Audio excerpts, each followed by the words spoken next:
Hey guys, welcome back, and in today's video we are going to be doing a 7-round Cincinnati Bengals mock draft. The Bengals are a team that I truly believe are a piece or two away from being a legitimate contender in the AFC. This is a team that went to the Super Bowl just 4 years ago, and they have the same core really lined up to make a run. Joe Burrow is coming off an unbelievable season. They look like they're going to be franchise tagging T. Higgins.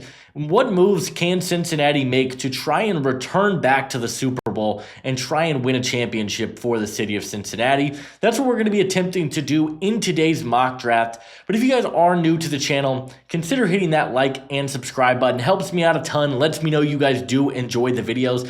Also, be sure to check out my Patreon page, which will be linked in the description below. There, you guys will get full access to my draft guide, my big board, with all of my scouting reports, all of the data, information you guys need to help you be successful throughout this draft cycle. It's one of the best resources on the market. So much work goes into that. It's constantly being updated, and I'll reference it multiple times throughout this video. So if you guys are interested, hit that link in the description. It's just $5 a month. And let's go ahead and get into it with the Cincinnati Bengals. All right, we're sitting here at pick number 17. If you guys aren't familiar with how we are doing this series, we are not taking the same player multiple times. Ashton Jeanty, Tyler Warren, and James Pierce, as well as Walter Nolan, are off the board for this exercise. But there's still a couple of players that I have my eye on. The first is going to be Kenneth Grant, the defensive tackle from Michigan. He's coming off a phenomenal season for the Wolverines, and he's one of the more intriguing players. He's my number 3 defensive tackle in the class, 6'3", 342 pounds, 33¼ inch arms, 81¼ inch wingspan. So he's got the size you look for. This is a guy that reminds me a ton of DJ Reader, a player that Bengals fans are well familiar with. Really good nose tackle, a guy that is going to clog up run lanes and be a consistent run stopper in the middle of that defense. He's been phenomenal over the past couple of seasons. Only a 5.9% missed tackle rate, had 22 run stops this past season for Michigan.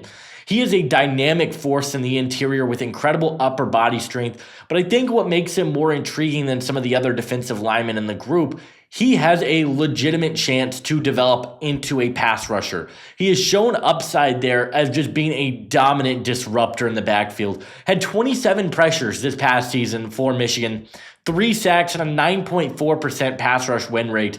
His upside is through the roof, and this is a Bengals team that they cut Sheldon Rankins.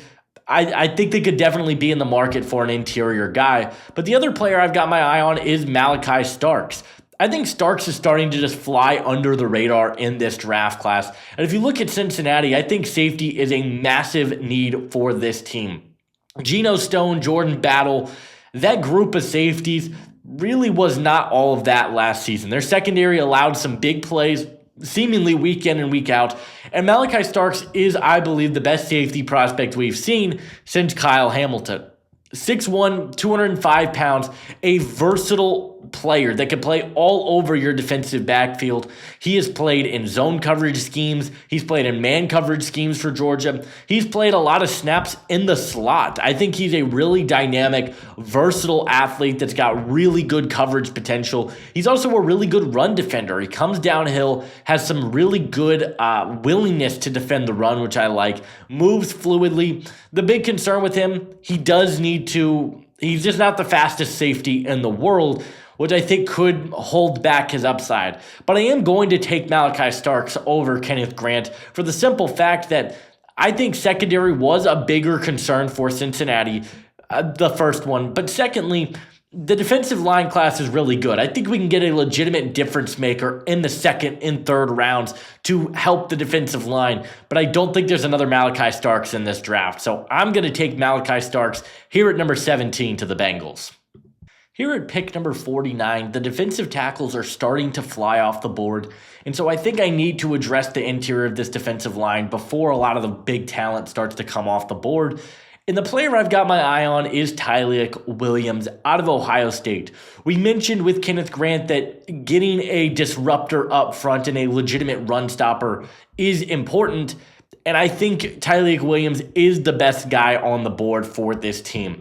6'3", 327 pounds. This is a guy that was just everywhere for Ohio State. I think the game, if you want to know exactly the type of player Tyleik Williams is, go back and watch the college football playoff game against Oregon, where he was one of the best players on the football field. He's incredibly powerful as a rusher, which I absolutely love. He's got a strong bull rush, great size, long arms, but he knows how to convert speed to power. He's got active hands, and I thought he was really good at splitting double teams. He is a legitimate difference maker in that area of the game, which I absolutely loved from him.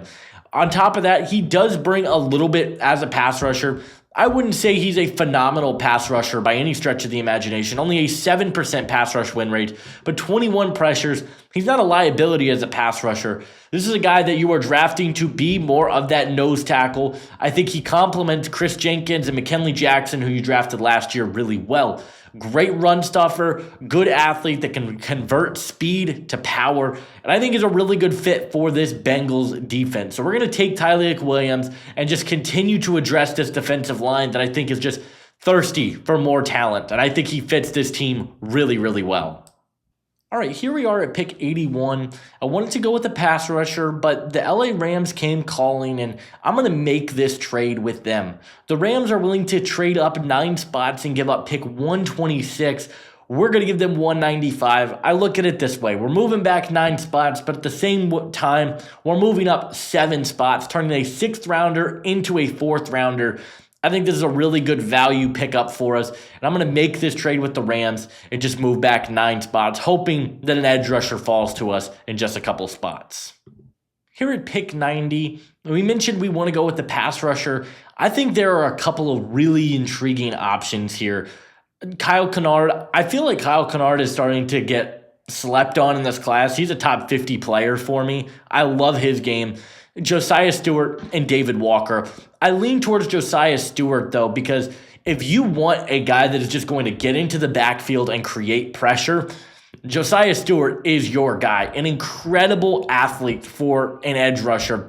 I might not be the highest on him as a every down player, but in the downs that he plays, he is going to be a disruptor. I've got a 3rd round grade on him. 6 foot, 248 pounds, 32 3/4 inch arms, so not the greatest length in the world. He was disruptive for Michigan this past season. 37 pressures, 9 sacks with a 27.3% pass rush win rate, which is the highest of a lot of these edge rushers you're seeing get taken really high. He is just so quick off the line of scrimmage. He has got incredible bend. He moves so fluidly for the position. And outside of Trey Hendrickson, this is a team that did not get very much from their pass rushers last year. Sam Hubbard ended up going down with an injury. And outside of that, they didn't have a lot of depth. Miles Murphy, that pick hasn't really worked out for them. And Josiah Stewart, I think you could put him in on passing downs. He is going to be able to create pressure. I look at him very similarly to how I looked at Chop Robinson last year. Maybe not the athlete Chop Robinson was. My comp for him is Arnold Ebiketie in terms of just the length, the size, the athleticism. I think Josiah Stewart's a great fit for this defense.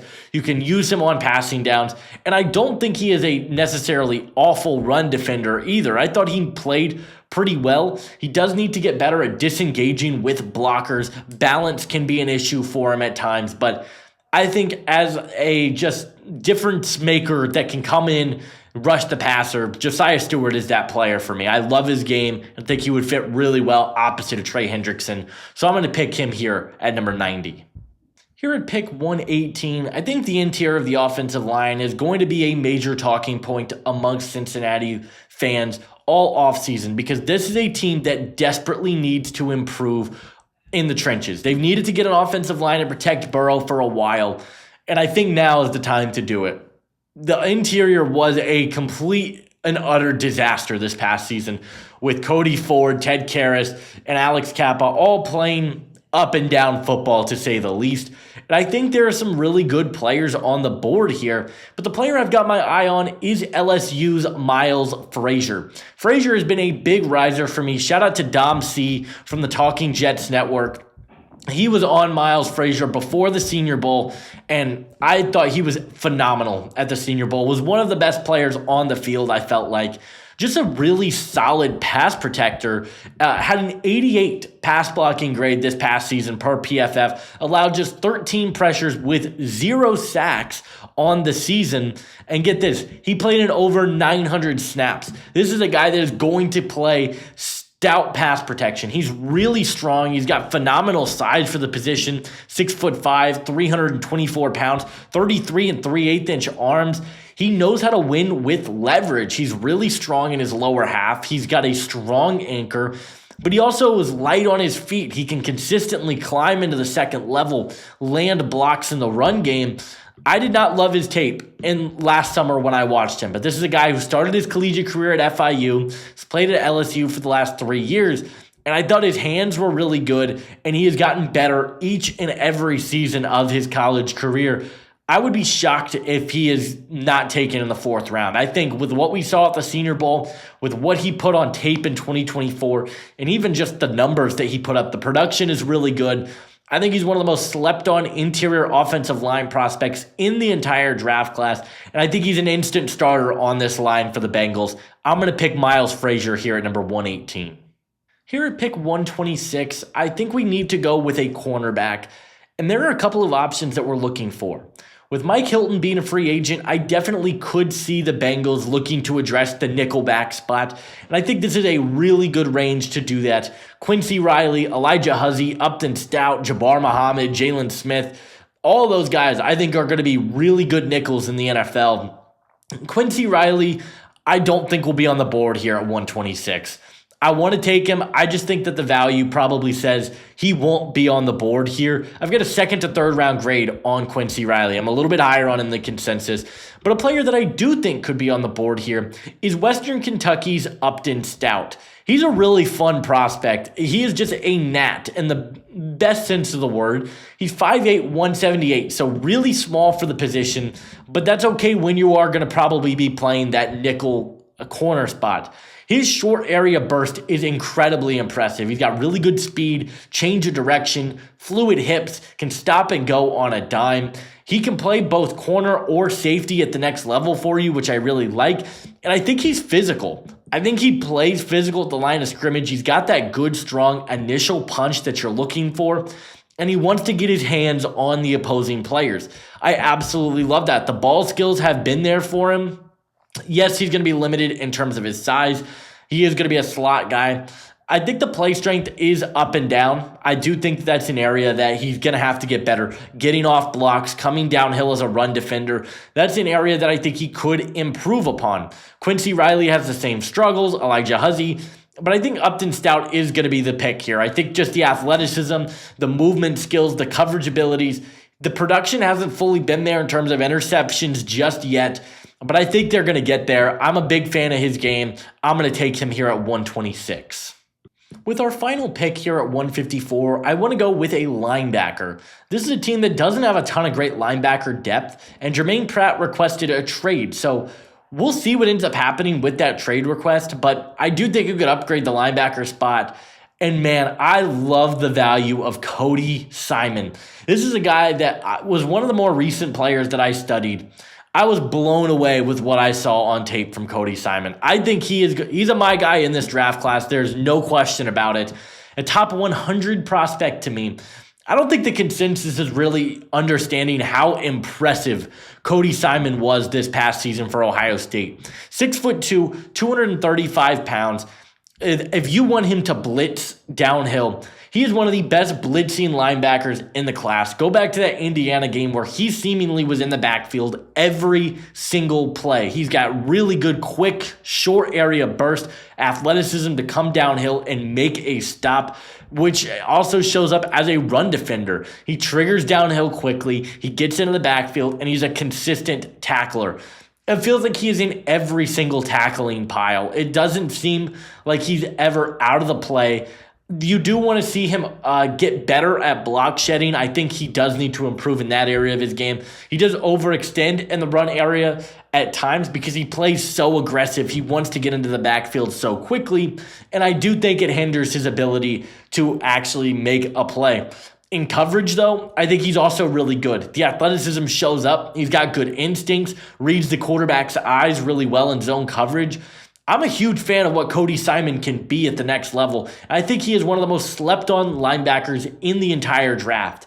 You could talk yourself into Jack Kaiser just because of the new defensive coordinator hire, but this is my mock draft, and I think Cody Simon is the better prospect, and I'm going to be taking him here with our final pick at number 154.